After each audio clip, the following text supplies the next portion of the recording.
গাড়ি চালাতে আর মানুষ ব্যবহার করছে না জাপান।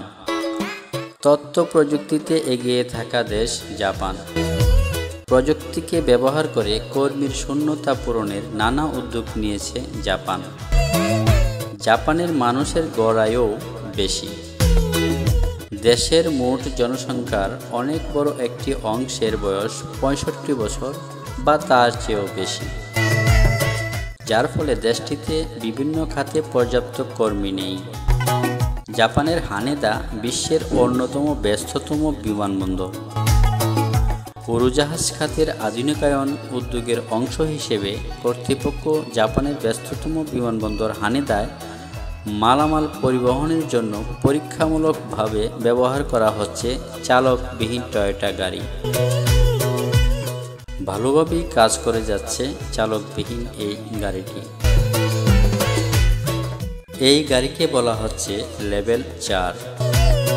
লেভেল 4-এর অর্থ হলো এটা চালাতে কোনো মানুষের প্রয়োজন নেই, তবে চাইলে কোনো মানুষ এর সরাসরি নিয়ন্ত্রণ নিতে পারেন।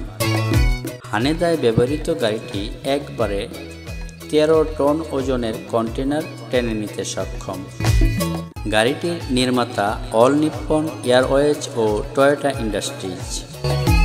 এই দুই প্রতিষ্ঠান জানিয়েছে এবছরের শেষ নাগাদ এটি পুরোপুরি প্রস্তুত হবে। চালকবিহীন এই গাড়িটি একবারে 6টি কন্টেনার টানতে পারে।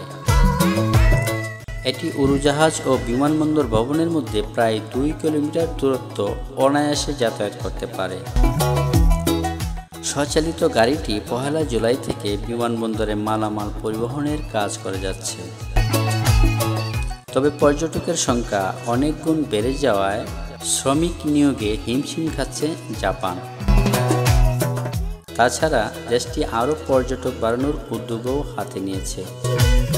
আগামী 6 বছরে দেশটির বার্ষিক পর্যটকের সংখ্যা দ্বিগুণ করতে চায়।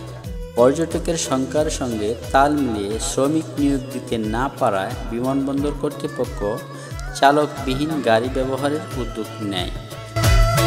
বাস্তবতা বিবেচনায় বিমানবন্দরে মালামাল পরিবহনের জন্য চালকবিহীন গাড়ি ব্যবহার বাড়াতে পারে। দেশটির সরকারি সড়কগুলিতেও এই চালকবিহীন গাড়ি চলাচলের বৈধতা দেওয়া হয়েছে। বন্ধুরা, আমার তথ্যটি ভালো লাগলে অবশ্যই একটা লাইক দিবেন, সাবস্ক্রাইব করে পাশে থাকার সুযোগ করে দেবেন। ধন্যবাদ সবাইকে। আসসালামু আলাইকুম।